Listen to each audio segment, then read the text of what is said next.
Bienvenue sur les news de Samir. Aujourd'hui, on va parler de l'affaire Liana. Et on apprend que les États-Unis, Trump, les États-Unis, avaient prévenu concernant cet individu,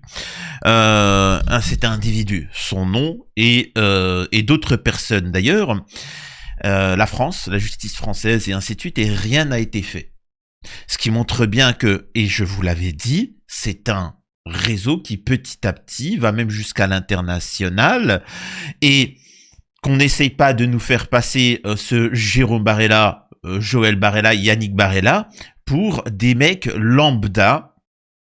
Vous savez, le pecno du coin, le boulanger du coin qui aurait bipé ceci ou cela. Non, c'est un clan qui est lié avec d'autres contacts. Ils sont des dizaines, des centaines. Et donc, on va voir ça. Les États-Unis ont prévenu et pourtant, rien n'a été fait. C'est-à-dire que les mecs ont un poids tellement puissant que même aux États-Unis, on ne peut rien faire. Vous voyez ce que je veux dire? Et ça vous rappelle une certaine affaire, Epstein, comme vous le savez. Et ça devient très intéressant, encore une fois, parce que tout ce que j'avais dit depuis le début s'avère être vrai. Je vais vous donner d'autres anecdotes avant de vous montrer les vidéos en question. Sachez que sur YouTube, il y a parfois des mots-clés qui font que les vidéos sont parfois pas monétisées ou autres, etc. Eh bien, bizarrement, je fais des vidéos, etc. Quand je mentionne cette famille-là, etc., disons que YouTube a tendance à apprécie pas trop. Alors vous allez me dire, oui, mais bon, qu'est-ce que ça signifie?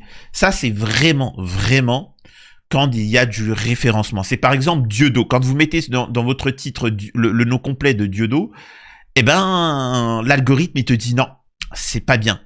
Ça veut dire que vraiment, dans les hautes sphères, cette famille-là, alors c'est pas cette famille-là, c'est rien du tout, ça c'est juste des rabatteurs. Mais t'as des gens qui, haut placés, sont inquiétés de ce qu'il en est derrière. Comme dans beaucoup d'affaires, on protège des minables et tu comprends pas la puissance, la force de frappe qu'on utilise pour protéger des minables. C'est pas eux, c'est tout ce qu'il y a derrière. Et sachez une chose, retenez bien ce que je vais dire. Peut-être que potentiellement on apprendra que Jérôme Barella va nous quitter. Voilà, mystérieusement, parce que il supportait pas toutes les accusations, etc. Voilà. Bon, nous, on aura une autre version des faits, bien évidemment. Avant de parler de la vidéo des États-Unis qui ont dénoncé ça, vraiment, pour vous dire, je prépare une vidéo spécifique où tout le monde essaye de, 1, récupérer l'affaire Liana pour se faire de l'argent, ou qu'on vote pour eux, 2, pour détourner l'attention. Le Rassemblement National, l'extrême droite, la France Insoumise, la gauche, la droite, tout un système. Je sais que c'est compliqué que quand tu fais partie d'une secte, c'est-à-dire t'es là, Mélenchon, Marine Le Pen, machin, tu te dis quoi? Non, il peut pas y avoir de pédos dans mon camp. Je le répète, c'est comme ça que vous allez gagner, c'est en mettant en doute tout. Vous mettez tout en doute et puis vous verrez que vous allez réussir. Enfin bref. Donc oui, c'est avant tout un manque de moyens. Voilà. C'est avant tout un manque de moyens. C'est-à-dire que si les juges, les gendarmes avaient plus de moyens, quand la Rosa, la mère de Rosa est venue avec 14 plaintes contre Jérôme Barella et avec comment on appelle ça, le PV de l'hôpital pour dire comme quoi qu'il y a eu des lésions devant derrière, tu vois, qu'elle a été bipée. Et donc sa plainte doit être prise. Et ben là, le gendarme, il serait dit, waouh, avec plus d'argent, j'aurais pris cette plainte. Bref, on vous raconte des bobards. Donc voilà, ils sont tous là. Ils sont tous en panique. Enfin bon, passons. Regardons maintenant ce qu'il en est. Incroyable, c'est vraiment fou ce qu'on apprend. Et je ne sais pas si vous l'avez évoqué avant que j'arrive en plateau, mais il y a cet organisme qui lutte contre les pédocriminels aux États-Unis, le NCMEC. Alors ça, c'est incroyable. Qui avait alerté les Français en leur disant, puisqu'ils font de la veille Internet, vous avez un personnage X, alors je ne sais pas s'il était sous pseudo, mais vous avez un personnage X chez vous en France, en l'occurrence, il s'agissait de Jérôme Barella, qui sévit sur les réseaux, qui cherche dans les milieux de la pédocriminalité, et donc il avait été signalé aux autorités françaises. Alors, je ne sais pas ensuite comment est-ce qu'on traite ce genre d'informations qui arrivent des Américains. Mais donc les États-Unis avaient signalé à la France le comportement en ligne de Jérôme Je sais Barrella. pas où ça arrive, ce genre d'informations. Alors, il en arrive des centaines par jour, parce que les Américains ont des moyens puissants pour balayer les réseaux. Ce sont des robots qui arrivent à se fixer sur un comportement, sur l'achat d'une vidéo particulière. Non, monsieur, arrêtez. Je m'inscris en faux. Je m'inscris en faux. Il y a un truc qui s'appelle... C'est même pas l'intelligence artificielle. C'est même pas... Alors, on peut l'utiliser, l'intelligence artificielle, c'est très bien. Moi, je suis pour qu'on développe une intelligence artificielle ultra développée. Pour plusieurs domaines, surtout dans le domaine de la pédo, ça aiderait beaucoup. Croyez-moi que les véritables agents de police, enquêteurs qui luttent contre les pédos, rêveraient d'avoir une intelligence artificielle surdéveloppée. Pourquoi ? Parce que de vrais pédos, comprenez que par exemple, tu tombes dans le web, tu tombes sur 500 vidéos de pédos. Quand je dis des vidéos de pédos, vraiment, des adultes, des enfants, il se passe des trucs, tu vois. Eh ben, le mec, il est obligé de se taper toutes ces vidéos-là.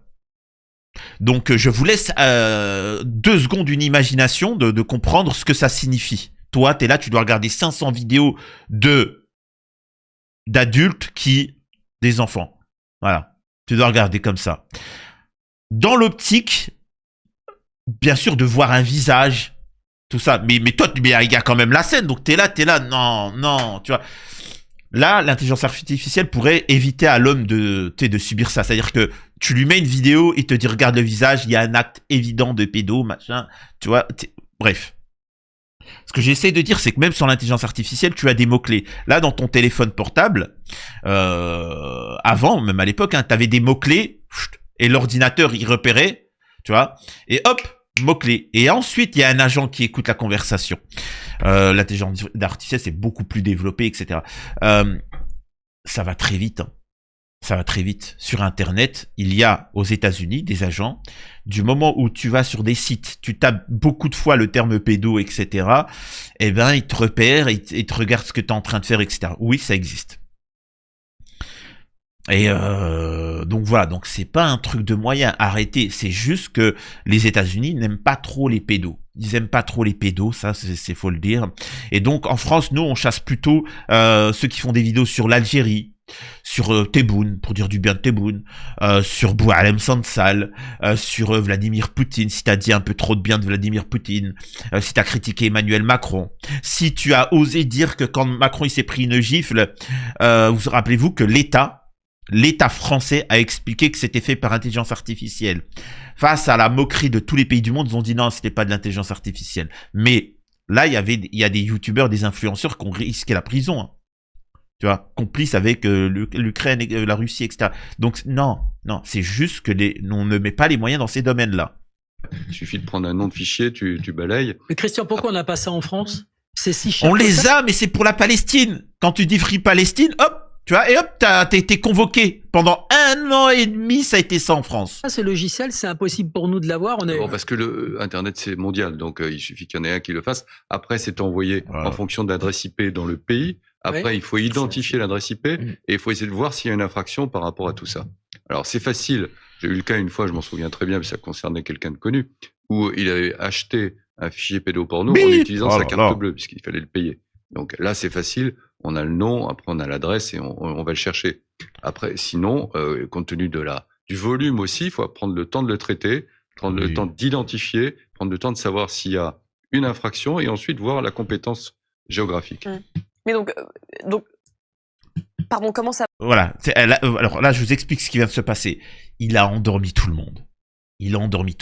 L'affaire, elle est simple. Moi, je suis là pour ça. C'est pour ça que je vous commente l'actualité. Vous savez, moi, je suis le mec... tu vois, j'ai mon ennemi, je le regarde jusqu'au bout. Je le perds pas du regard, tu vois. Moi, Jérôme Barrella, pour l'instant, il est libre, hein. Il est tranquille. Là, tu vois, là, t'as des gauchistes, Free Palestine. Oui. T'es pas un vrai pro-palestinien. Oui, c'est quoi le rapport? Barre-toi. Ouais, vive la France de Clovis. Oui, très intéressant. Bah, Clovis, tu crois qu'il aurait fait quoi de Jérôme Barrella? Tu vois, allez, barre-toi, tu vois. Allez, tu regardes directement ton ennemi. Et là, elle parle, elle dit, c'est quand même bizarre que les États-Unis ont prévenu pour Jérôme Barrella, il s'est rien passé. Et l'autre, qu'est-ce qu'il a raconté? Oui, mais en fait, je vous explique. Vous savez, Neptune, l'argent, un manque de moyens. Tu vois. Tu te dis, mais qu'est-ce qu'il parle? C'est pour ça qu'elle est gênée. Ça marche. Les Américains font un signalement. Ils font un signalement à qui? Ils font un signalement qui arrive à la police française, donc à la police judiciaire, qui a un service qui a été créé il y a quelques années, qui est l'Office des mineurs, et qui a été créé d'ailleurs par Gérald Darmanin quand il était ministre de l'Intérieur, pour renforcer la lutte contre les mineurs, et qui est notoirement insuffisant par rapport au volume des signalements. Donc il y en a tellement de signalements de la part des Américains sur des profils suspects en France qu'on passe à côté de certains profils sans doute importants. Il y a de tout. Et cela dit, c'est pas ça qui aurait permis de l'arrêter. Il y avait déjà suffisamment d'éléments avant. C'était la cerise sur le gâteau, je dirais. Ce qui me fait rire, c'est que les trucs qu'ils ont mentionnés. Alors pourquoi? Parce qu'en fait, ça me faisait penser à Thierry Casanovas. Alors c'est un mec. Ils ont fait des reportages sur lui. Il a été censuré. On lui a fermé ses comptes. Il risquait la prison. Il n'avait plus le droit de faire des vidéos sur Internet, d'utiliser Internet, etc. Il risquait 20 ans de prison, je crois, si je me trompe pas, et ainsi de suite. Et en fait, il fait des vidéos pour expliquer, alors pas forcément fan à 100%, mais parce que c'est dans un extrême. Moi, j'aime pas les extrêmes, mais en fait, il vous expliquait qu'il fallait manger un peu plus de fruits et de légumes. Mais pour de vrai, ça y est, les crudivores là, tu sais, ceux qui te disent machin, voilà, et puis ils faisaient un petit peu de business, ils te vendaient des extracteurs de jus, etc. Mais bon bref, donc ils te disaient, il faut manger des fruits, des légumes et ainsi de suite, un peu plus, tu vois. Parfois tout est, je vous jure que c'est pas une blague. Et le mec, il a été, mais vraiment un traitement ignoble. Personne ne parle de la véritable problématique. Des pédos, il y en aura toujours sur Terre. Des voleurs, des machins, des beepers, des ceci, il y en aura toujours. Ce qui diffère en fonction des périodes, des pays et des périodes temporelles, c'est que à l'époque, ces gens-là avaient peur, ils se cachaient, tout simplement. Donc ça, c'est une chose. Ensuite, les barellas, il ne s'agit pas... Pourquoi on parle de moyens? C'est pas le sujet. C'est quoi l'autopsie de Liana? Qu'est-ce qui lui est arrivé? Alors vraiment, s'il vous plaît, qu'est-il arrivé à Liana, le corps? Est-ce qu'il a été brûlé ou pas? Qu'est-ce qu'il en est de ça? C'est quoi son parcours? Comment il l'a fait? Elle ne s'est toujours pas exprimée? D'accord. Ensuite, pourquoi il n'y a rien eu contre ces gens-là? Qui est le gendarme? Quelle est la gendarmerie? Comment ça se fait qu'ils sont rien? Pourquoi ils sont pas entendus? Comment ça se fait que ces gens-là sont protégés? Qui sont-ils pour qu'ils soient autant protégés? Qui les protège? C'est la question. C'est pas la question de manque de moyens. Ça, c'est un autre domaine. C'est un autre domaine, même si le retour de la peine capitale, etc. Ça, c'est un autre domaine. C'est un autre questionnement. Là, il faut s'enquêter sur le réseau Barella.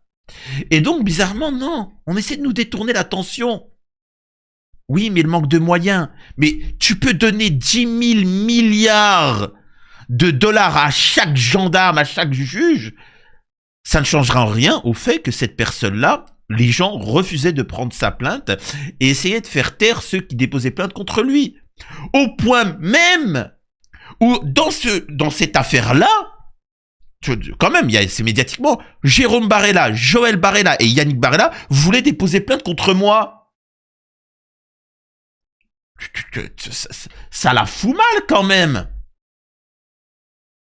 Comment cela a-t-il pu passer en dessous des radars? Alors c'est un voyant de plus qui s'allume entre les États-Unis et la France, entre les NECMEX, qu'on appelle le gros organisme d'antipédocriminalité, et l'OFMIN, l'Office des mineurs de Paris. Il y a plusieurs signalements. Quand exactement? Il y en a au moins en 2023, donc avant la mort de Liana. On ne connaît pas exactement le contenu de ces échanges. Comment fallait-il remonter à Jérôme Barella? Il fallait trouver son IP, il fallait trouver son numéro de téléphone, il fallait trouver son mail, il fallait enquêter.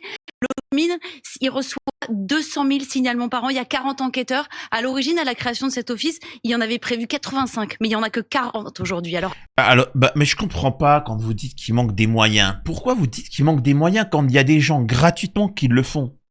T'as des youtubeurs, t'as des influenceurs qui font le travail. Ils facilitent, ils mâchent le travail, ils chopent un pédo, tout ça, ils chopent des vidéos, ils les piègent, ceci, cela, etc. Et voilà. Et en fait, le policier, il a juste à prendre ça, salut, au revoir, merci du travail. Et il l'arrête. Bizarrement, on a essayé de détruire ces influenceurs, ces créateurs. Vous savez, ces Wanted Pédo, etc. là, tous ces organismes. On essaie de les détruire, bizarrement. Alors comment on découvre tous ces signalements? Eh bien, c'est Le Monde qui l'a révélé en fouillant dans les fichiers de police et gendarmerie. On a demandé aux enquêteurs et on a retracé le parcours de Jérôme Barrella. Sa traçabilité, sa BIP, c'est un nouvel signalement, un nouveau signal, mais c'est trop tard parce que ça n'a pas permis, en plus de tous les autres signaux, la plainte de Rosa, les antécédents, de stopper le parcours de Jérôme Barrella. Comment? Et encore, là, vous partez du principe où il y a juste Liana qui vous dit qu'il n'y en a pas d'autres. Qui vous dit qu'il n'y en a pas d'autres? Est-ce que Jérôme Barrella est quelqu'un qui... C'est différent. Quelqu'un qui bipe des enfants, quelqu'un qui ôte la vie. C'est des trucs qui sont différents. On verra. Moi, je suis pas convaincu à 100% que ça soit Jérôme qui ait ôté la vie. Hein. Je suis pas sûr. Hein. Effectivement, le comportement en ligne de Jérôme Barrella avait déjà alerté Outre-Atlantique, un organisme de référence en matière de lutte contre la pédocriminalité, avait transmis plusieurs signalements auprès de l'Office national des mineurs. Cet organisme de référence américain, il est chargé par exemple d'effectuer des veilles, des recherches sur Internet et de signaler des comportements suspects. Il peut par exemple signaler lorsqu'il voit, lorsqu'il décèle des échanges avec des contenus pédocriminels, encore des propos sexuels à l'encontre de mineurs ou encore des extorsions sexuelles envers des mineurs. Alors il est important de préciser que pour l'instant nous ne savons pas si le signalement qui a été transmis contenait assez d'éléments, assez de détails qui auraient pu faire remonter les enquêteurs jusqu'à Jérôme Barrella. On ne sait pas non plus à quelle date il a effectué, ni de quel contenu il s'agit. Chaque année, l'Office des mineurs reçoit plus de 200 000 signalements de la part de cet organisme américain, une masse importante donc, avec parfois des éléments moins pertinents et parfois des affaires... Bah c'est pas beaucoup, 200 000 à gérer. Vous avez quand même, excusez-moi de vous dire ça, vous avez quand même cloîtré 70 millions du jour au lendemain de citoyens français.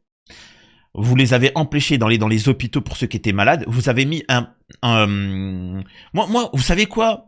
Moi, je suis pour un confinement. Je suis pour un confinement. On rétablit une certaine peine, la peine capitale, et on fait un confinement. Je vous le dis tout de suite, moi. Tu fais un confinement, vous avez tous, là, tous, vous m'écoutez, vous n'avez plus le droit de sortir de chez vous. Hein. Juste une fois par jour, si vous voulez faire des courses, et encore que. Faire des courses, le minimum vital, tous les magasins sont fermés, salut, au revoir. Ah, moi, je suis comme ça, hein, je vous le dis tout de suite. Et un par un, citoyen par citoyen, la police enquête. Tu vois, toi, c'est bon. Toi c'est bon, toi c'est bon. Mais tu sais, toi après quand toi il te dit c'est bon, tu peux aller faire tes courses, tu peux rouvrir ton commerce et travailler. Toi c'est bon, toi c'est bon, toi c'est bon, toi c'est bon, toi c'est bon. Hop, toi t'es un pédo, toi. Allez, tu passes à la casserole. Et voilà. On est d'accord, c'est ce qu'ils ont fait à l'époque du pass sanitaire. C'est vrai ou c'est faux? Tu avais plus le droit de voyager, ni déplacer, t'avais même pas le droit d'aller faire tes courses, tu pouvais même pas aller à l'hôpital. C'est vrai ou c'est faux ce qu'on vous dit? Couvre-feu, etc. Et voilà. On fait la même chose mais pour les pédos. Ah, ça devient problématique. Hein. Ouais, mais Samir, on peut pas. Mais on l'a fait pour le Covid. Pourquoi on le fait pas avec les pédos? C'est quand même infiniment plus grave parce que là, c'est vraiment des victimes, quoi. J'oubliais, pensez à vous abonner sur les news de Samir, les petites news de Samir, activez la cloche. Merci à ceux qui font des dons sur Tipeee et YouTube. Et à la prochaine.